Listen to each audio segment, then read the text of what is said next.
ये काऊ बेल्ट है, काऊ बेल्ट का समर्थन है। जो जो जो काऊ बेल्ट जिससे खा जाता है उसको इस तरह से सदन में उल्लेखित करना। किस क्षेत्र की आप बात कर रहे हैं? हरियाणा में हम हरियाणा में जीते, हमने कर्नाटक में समर्थन प्राप्त किया है। और ये ठीक है कि केरल में और तमिलनाडु में हम उतने शक्तिशाली नहीं है, मगर हमारा संगठन है। पश्चिम बंगाल में भी हमें 10% से थोड़ा कम वोट मिला हुआ है। अगर आप वोट की बात करते हैं तो फिर 10% वोट की बात करिए। इस सदन में एक एक व्यक्ति की पार्टियां, एक एक व्यक्ति की पार्टी, और वो हमारे साथ हमारे खिलाफ जमघट करके और हमें हटाने का प्रयास कर रहे हैं। उन्हें प्रयास करने का पूरा अधिकार है, मगर है वो एक व्यक्ति की पार्टी। एकला चलो रे, और चलो एकला अपने चुनाव क्षेत्र से, और दिल्ली में आकर हो जाओ इकट्ठे रे। किस लिए इकट्ठे हो जाओ? देश के भले के लिए। स्वागत है, हम भी अपने ढंग से देश की सेवा कर रहे हैं।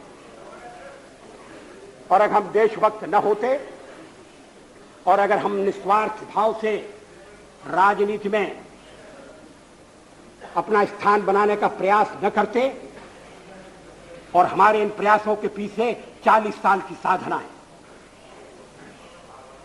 ये कोई आकस्मिक जनादेश नहीं है, कोई चमत्कार नहीं हुआ है। हमने मेहनत की है, हम लोगों में गए हैं, हमने संघर्ष किया है। पार्टी 365 दिन चलने वाली पार्टी है। ये कोई चुनाव में कुकुर मुक्के की तरह से खड़ी होने वाली पार्टी नहीं है। और आज हमें अकारण कटघरे में खड़ा किया जा रहा है, क्योंकि हम थोड़ी ज्यादा सीटें नहीं ले सके। हम मानते हैं हमारी कमजोरी है, हमें बहुमत मिलना चाहिए। राष्ट्रपति ने हमें अवसर दिया, हमने उसका लाभ उठाने की कोशिश की है, हमें सफलता नहीं मिली, वो अलग बात है। लेकिन हम फिर भी सदन में सबसे बड़े विरोधी दल के रूप में बैठेंगे, और आपको हमारा सहयोग लेकर सदन चलाना पड़ेगा, इस बात को मत भूलिए। मगर सदन चलाने में और ठीक तरह से चलाने में हम आपको पूरा सहयोग देंगे, ये आपको आश्वासन देना चाहते हैं। मगर सरकार आप कैसी बनाएंगे, वो सरकार किस कार्यक्रम पर बनेगी, वो सरकार कैसी चलेगी, मैं नहीं जानता।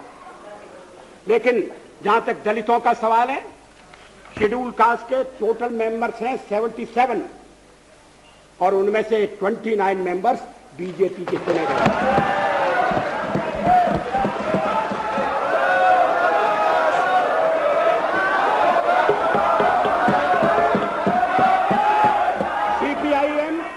सीपीआईएम के 5 मेंबर हैं, सीपीआई 1 मेंबर है, कांग्रेस 15 मेंबर है, जनता दल 7 मेंबर है, और सबसे ज्यादा हमारे मेंबर हैं।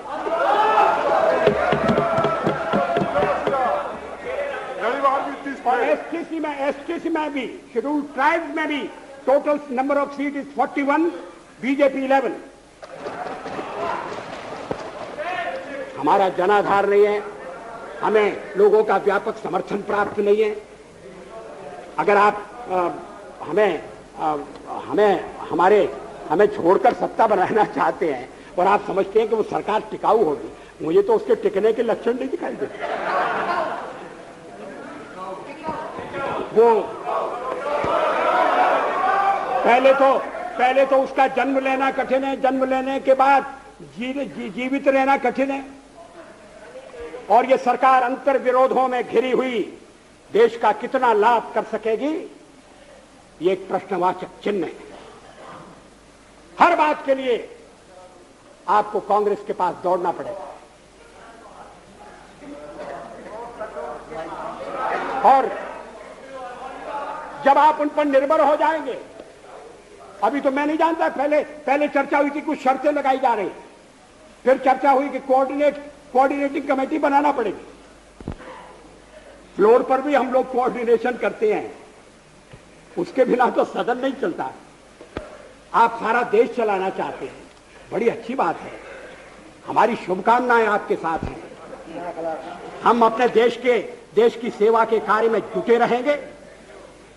हम संख्या बल के सामने सर झुकाते हैं और आपको विश्वास दिलाते हैं कि जो कार्य हमने अपने हाथ में लिया है वो जब तक राष्ट्रीय उद्देश्य पूरा नहीं कर लेंगे तब तक विश्राम से नहीं बैठेंगे, तब तक आराम से नहीं बैठेंगे। अध्यक्ष महोदय, मैं अपना त्यागपत्र राष्ट्रपति महोदय को देने जा रहा हूं।